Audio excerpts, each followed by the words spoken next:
Army ki suni aduga hojik se Manipur State Police Supreme Court ngasi yamna tawkhib bisu mo su yamna thank you hani yam ni adu teamwork se kregino akhoi lan tawni teamwork na ke hojik tawsi ko biga akhoi teamwork hojik tawri se akhoi ki peace lai ni ko se ko se akhoi su lai ni noi su lai yo akhoi state force lai ni biga army su lai ni hai po se yam dum hai ge ko to the CPF ko noi se gari dum ko release tawre chatlo habsi ko dum chale khoi di noi gi sports mu ke yaw sak do bi ko di thok contain akhoi hojik problem lai do bi khoi udre di hojik pause se lambi stage akhoi dum hojik driving thing la ko akhoi se mi 80 70 di hojik la ne akhoi lan tawin la na te adu noi awaba ko na sudum tage yin jage dum la ko yawo ko na ai dum la ko adu mang su jikse wari se mere adu ga mutung manaw do hojik thok do ba ko hojik se ko ki sin law sin suni metei jin naw sin suni hojik jirebam do ko wari sagne ngasi gi khakta wari na te hojik ko ko permanent and peace oina laise peace ko hojik sin laise adu ga hojik se group ani se da adum hojik class leba tarasu ko adudi state natraga India government sumoi ki resolve tawni kanna dum tawga leini government digi DC office digi SD office digi kanna tawga leini adudi chapter ama wani khamse adu akhoi gi micham wena akhoi local wena natraga akhoi se public wena leini missions diko adudi problem bignu oi wa sunang wagni habi kusulai ba kha leibdo ko dum tak piye nang lak ko aduga akhoi aren sem Rongmei naga students organization Manipur ki president ni aduga akhoi GS so leye ko youth ki wena ko yam nakoi waram mani ko yam numit yam kui lere drivers mayam bu thank you hiding ko number 1 ko so one ali ba matam sida drivers mayam na mi mayam praja mayam ni damakta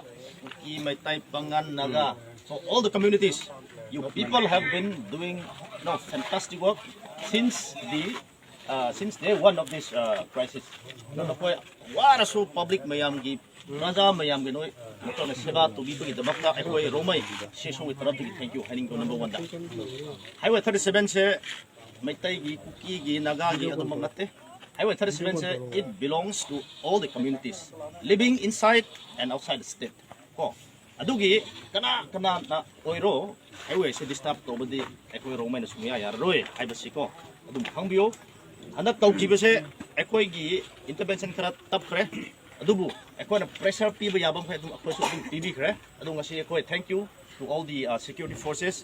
Jiribam gi SP Tamilong SP aduga 39 year sio masamang yaure aduga CPF ngumboy sio commandant masamang yaure atopa ko well wishes miyam loy na kasi mateng puraga wari tobira ngasi ayaba purak bi ba haibase mokoy busu thank you haibo wafam signing asidegi dispatch to matamda kari so nakoy pungling nako awaba ki ba laigano ako Rongmei lam khatani ko khangado bose kani su kana su disturb to biaroy kana na su kadi na su disturb to biaroy tawroba ako tumin lai bako ako ama bu khana ge ham na taba adu mafam se kadai da no lairiba lam se kana ge no mapu masak kham thoi bako adugi ban haiba economic blockade haiba humba just because of this crisis ko oje koi Manipur da irang laiba gi duna maram oiraga akoi highway 37 se ban to bodi akoi Rongmei na sumya yar roi adugi na ko chu kaim su wabi ganu na koi na noi puning na khani do akoi lamni highway 37 se pura safe and secure ni security forces 100% lai ri wani ngai laite cinta to ngai laite lai ning bam ham layo sak thongra tum ning bam da kam ning bam da na koi ngai na layu bako ya bro do thank you si Manipur ni akoi highway 37 se mi mayam gani aina nangna aduna highway 37 se disturb to biya roi haibani da muzi irang thoi se koi kuki ga koi tai kra ko government ga koi adumba irang leire adubu yaudaba mayam ekhoi gumbadi ko wahan biya roi ba ko there are still many people who are not in part of this conflict madu mayam bu disturb to biya roi ba ꯑꯗꯨ ꯇꯨꯃꯤꯟꯅ ꯂꯩꯕ ꯃꯌꯥꯝꯁꯦ ꯑꯩꯈꯣꯏꯕꯨ ꯗꯤꯁꯇꯔꯕ ꯇꯧꯔꯗꯤ ꯑꯩꯈꯣꯏꯁꯨ ꯀꯔꯤꯅꯣ ꯍꯥꯏ ꯄ꯭ꯔꯣꯚꯣꯛ ꯇꯧꯕ ꯄꯣꯠ ꯂꯥꯛꯀꯅꯤꯕꯀꯣ ꯑꯗꯨꯗꯤ ꯍꯦꯟꯅ ꯏꯔꯥꯡ ꯊꯣꯛꯀꯅꯤꯕ ꯑꯗꯨ ꯍꯥꯏꯔꯤꯕ ꯊꯥꯔꯁꯃꯦꯟꯁꯤꯗ ꯀꯅꯥꯒꯨꯝꯕꯅ ꯑꯃꯅ ꯑꯣꯏꯔꯣ ꯃꯁꯤ ꯀ꯭ꯔꯥꯏꯁꯤꯁꯅ ꯃꯔꯝ ꯑꯣꯏꯔꯒ ꯏꯀꯣꯅꯣꯃꯤꯛ ꯕ꯭ꯂꯣꯀꯦꯠ ꯕꯟ ꯇꯧꯕ ꯍꯥꯏꯕꯁꯤꯗꯤ ꯌꯥꯝ ꯁꯤꯡꯕꯒꯤ ꯊꯕꯛ ꯅꯠꯇꯦꯀꯣ ꯄꯪꯕ ꯍꯥꯏꯔꯗꯤ ꯃꯤ ꯁꯥꯎꯒꯅꯦꯕꯀꯣ ꯁꯤꯡꯕꯒꯤ ꯊꯕꯛ ꯅꯠꯇꯦ ꯑꯗꯨꯒꯤ ꯃꯁꯤꯒꯤ ꯊꯕꯛꯁꯦ ꯇꯧꯔꯣꯏꯗꯕꯅꯦ ꯀꯣ ꯆꯨꯝꯗ꯭ꯔꯥ ꯑꯗꯨꯒꯤꯅꯦ ꯑꯩꯈꯣꯏꯅ ꯍꯥꯏꯅꯤꯡꯕꯁꯦ ꯑꯗꯨꯒꯤ ꯀꯩꯝꯁꯨ ꯀꯤꯒꯅꯨ ꯀꯩꯝꯁꯨ ꯅꯣꯏ ꯋꯥꯒꯅꯨ ꯁꯦꯀ꯭ꯌꯨꯔꯤꯇꯤ ꯌꯥꯎꯔꯁꯨ ꯌꯥꯎꯗ꯭ꯔꯁꯨ ꯅꯣꯏ ꯑꯗꯨꯝ ꯍꯦꯛꯇ ꯆꯠꯂꯣ ꯑꯩꯈꯣꯏ ꯖꯤꯔꯤꯕꯥꯝ ꯄꯨꯂꯤꯁ ꯑꯩꯈꯣꯏ ꯑꯃꯨꯛ ꯍꯥꯏꯒꯦ ꯃꯣꯏ ꯑꯦꯄꯤꯜ ꯇꯧꯒꯦ ꯑꯩꯈꯣꯏꯁꯨ ꯍꯥꯏꯒꯦ ꯊꯦꯡꯉꯗꯤ ꯒꯥꯔꯤ ꯊꯥꯗꯕꯒꯨꯝꯕꯁꯦ ꯍꯣꯏ ꯃꯔꯛꯇ ꯇꯨꯀꯔꯟ ꯇꯧꯕ ꯈꯔ ꯂꯩꯔꯝꯒꯅꯤꯀꯣ ꯑꯗꯨꯒꯤꯗꯣ ꯍꯦꯜꯞꯂꯥꯏꯟ ꯅꯝꯕꯔꯁꯨ ꯑꯩꯈꯣꯏ ꯍꯥꯟꯅ ꯃꯁꯤ ꯏꯔꯥꯡ ꯊꯣꯛꯄ ꯃꯇꯝꯗ ꯑꯩꯈꯣꯏ ꯍꯦꯜꯞꯂꯥꯏꯟ ꯅꯝꯕꯔ ꯂꯣꯏ ꯄꯤꯕꯅꯦ ꯋꯥꯆꯦꯞꯇ ꯁꯦꯌꯔ ꯇꯧꯕꯅꯦꯕ ꯁꯤꯗꯒꯤ ꯖꯤꯔꯤꯕꯥꯝꯗꯒꯤ ꯍꯦꯛ ꯂꯥꯜꯂꯒ ꯑꯦꯅꯤꯋꯦꯌꯔ ꯑꯦꯅꯤ ꯄ꯭ꯔꯣꯕ꯭ꯂꯦꯝ ꯑꯩꯈꯣꯏ ꯔꯣꯡꯃꯩ CSOꯗ ꯍꯥꯏꯔꯛꯎ ꯍꯥꯏꯅ ꯑꯩꯈꯣꯏꯒꯤ ꯅꯝꯕꯔ ꯐꯥꯎ ꯐꯣꯟ ꯅꯝꯕꯔ ꯏꯔꯒ ꯑꯩꯈꯣꯏ ꯌꯦꯟꯊꯣꯛꯄꯤꯕꯅ ꯑꯩꯈꯣꯏ ꯇꯧꯔꯛꯄꯁꯨ ꯂꯩꯇꯦꯀꯣ ꯑꯗꯨꯅ ꯅꯈꯣꯏ ꯂꯩꯅꯤꯡꯂꯤꯕ ꯃꯐꯝꯗ ꯇꯨꯝꯅꯤꯡꯂꯤꯕ ꯃꯐꯝꯗ ꯇꯨꯝꯃꯣ ꯃꯝꯃꯁꯨ ꯉꯥꯜꯂꯁꯨꯀꯣ ꯗꯦ ꯑꯦꯟ ꯅꯥꯏꯠ ꯅꯣꯏ ꯆꯠꯅꯤꯡꯕ ꯃꯇꯝꯗ ꯑꯗꯨꯝ ꯆꯠꯁꯤꯕ ꯑꯗꯨꯗꯤ ꯑꯩꯈꯣꯏ ꯃꯅꯤꯄꯨꯔꯁꯦ ꯐꯖꯕ ꯃꯅꯤꯄꯨꯔ ꯑꯣꯏꯍꯟꯁꯦ ꯍꯥꯏꯕ ꯋꯥꯅꯤꯗ ꯇꯥꯏꯃꯤꯡ ꯂꯩꯔꯒ ꯑꯍꯤꯡ ꯆꯠꯇꯕ ꯗꯦ ꯇꯥꯏꯝꯗ ꯆꯠꯄ ꯍꯥꯏꯕꯁꯦ ꯑꯍꯤꯡꯗꯗꯤ ꯃꯅꯤꯄꯨꯔꯁꯦ ꯁꯦꯐ ꯑꯣꯏꯗ꯭ꯔꯦ ꯍꯥꯏꯕ ꯎꯠꯄꯅꯦꯕ ꯆꯨꯝꯗ꯭ꯔꯣ ꯑꯗꯨꯒꯤ ꯃꯅꯤꯄꯨꯔꯁꯦ ꯁꯦꯐ ꯑꯣꯏ ꯑꯍꯤꯡꯁꯨ ꯀꯣ ꯗꯦ ꯇꯥꯏꯝ ꯅꯥꯏꯠ ꯇꯥꯏꯝ ꯕꯣꯠ ꯃꯁꯤ ꯑꯅꯤꯁꯦ ꯑꯩꯈꯣꯏ ꯃꯅꯤꯄꯨꯔꯁꯦ ꯌꯥꯝ ꯅꯨꯡꯉꯥꯏꯅ ꯁꯦꯐ ꯑꯣꯏꯕ ꯃꯅꯤꯄꯨꯔꯅꯤ ꯍꯥꯏꯕꯁꯦ ꯃꯤ ꯃꯌꯥꯝꯗ ꯎꯠꯁꯦꯕ ꯀꯣ ꯑꯗꯨꯒ ꯑꯩꯈꯣꯏ ꯖꯤꯔꯤꯕꯥꯝ ꯄꯨꯂꯤꯁꯁꯨ ꯍꯥꯏꯒꯦ ꯇꯃꯦꯡꯂꯣꯡ ꯄꯨꯂꯤꯁꯁꯨ ꯍꯥꯏꯒꯦ ꯅꯣꯅꯦ ꯄꯨꯂꯤꯁꯁꯨ ꯍꯥꯏꯒꯦ ꯐ꯭ꯔꯤꯗꯤ ꯑꯩꯈꯣꯏ ꯇꯧꯁꯦ ꯍꯥꯏꯕ ꯋꯥꯐꯝꯁꯦ ꯑꯩ ꯊꯝꯅꯤꯡꯉꯦ ꯁꯤꯗꯒꯤ ꯍꯧꯔꯒ ꯏꯝꯐꯥꯜ ꯌꯧꯕꯁꯦ ꯑꯩꯈꯣꯏ ꯔꯣꯡꯃꯩ ꯂꯣꯏꯅ ꯂꯩꯌꯦ ꯅꯈꯣꯏ ꯀꯔꯤꯁꯨ ꯀꯤꯒꯅꯨ ꯑꯩꯈꯣꯏ ꯑꯋꯥꯠꯄ ꯃꯌꯥꯝ ꯅꯈꯣꯏꯒꯤ ꯑꯋꯥꯕ ꯃꯌꯥꯝ ꯅꯈꯣꯏꯁꯨ ꯑꯗꯨꯝ ꯃꯇꯦꯡ ꯇꯧꯅꯤꯡꯉꯥꯏ we are always there for you people who have been serving the people ꯀꯣ ꯑꯁꯨꯛ ꯋꯥꯔꯕ ꯃꯇꯝꯗ ꯅꯣꯏꯅ ꯁꯥꯔꯚ ꯇꯧꯔꯤ ꯃꯌꯥꯝꯕꯨꯗꯤ ꯑꯩꯈꯣꯏ ꯅꯈꯣꯏꯒꯤꯗꯃꯛ ꯑꯩꯈꯣꯏ ꯂꯩꯇꯦ ꯀꯅꯥꯒꯤꯗꯃꯛ ꯑꯩꯈꯣꯏ ꯂꯩꯒꯗꯧꯕ ꯀꯣ ꯑꯗꯨꯒ ꯑꯩꯈꯣꯏ ꯍꯧꯖꯤꯛ ꯑꯩꯈꯣꯏ ꯖꯤꯔꯤꯕꯥꯝꯗ ꯑꯩꯈꯣꯏ ꯃꯩꯇꯩ ꯀꯥꯡꯕꯨꯁꯨꯅꯤ ꯀꯨꯀꯤ ꯈꯔ ꯄꯥꯜꯂꯤꯕ ꯃꯈꯣꯏ ꯑꯩꯈꯣꯏ ꯋꯥꯔꯤ ꯇꯧꯒꯅꯤ ꯉꯁꯤ ꯈꯛꯇꯒꯤ ꯄꯣꯠ ꯅꯠꯇꯕ ꯍꯌꯦꯡꯋꯥꯏꯁꯨ ꯁꯤꯒꯨꯝꯕ ꯄꯣꯠꯁꯦ ꯇꯧꯕ ꯌꯥꯔꯣꯏ ꯍꯥꯏꯕ ꯋꯥꯐꯝꯁꯦ ꯑꯩꯈꯣꯏ ꯔꯤꯖꯅꯤꯡ ꯇꯧꯔꯒ we will help them to understand ko yan tahalaga masima problem sa muga thoi ne ngai khoi punagi ko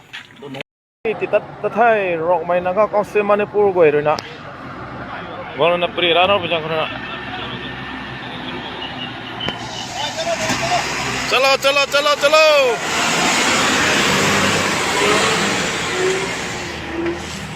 tamelong gari patan bat ko mai tamelong tin malai na gari thingna ba metai ti ta thai Jiribamda gari palla laibising Rongmei naga council manipur khoina laraga amuka gari se amuka chahanba hore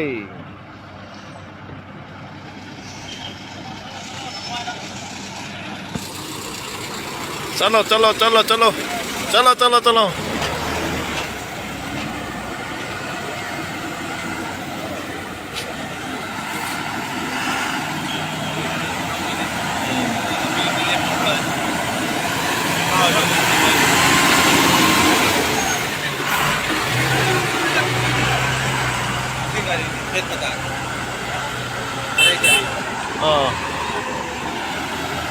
Potsai mamansa muka tatha biru honghan biru muka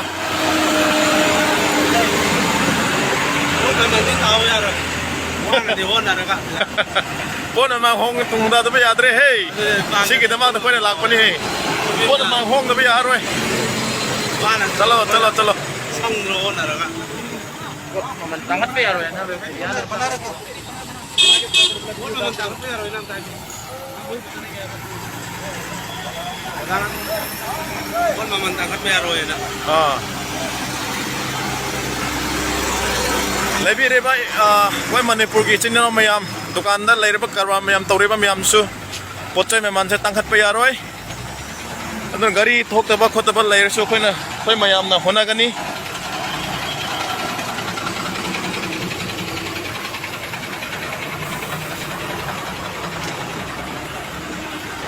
Rongmei naga council manipur aron siam leaders mayam youth mayam larga diregi gari palliba mayam ka chatwa hore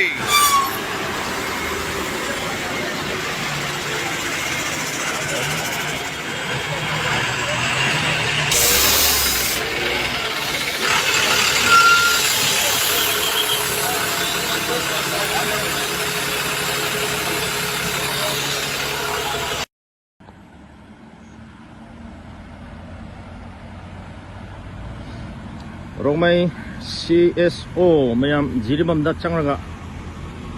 Ukina ban tawriba mayam do hangdo ngai chali Maitai community Kuki community mayam punna wari tawraga highway 37 se kana na buoiro ban tobe yaroi highway 37 se disturb tobe yaroi hai bagi wafam se thamjaraga asomda Aitol area jiribam area da standard vehicles mayam do loina ngasi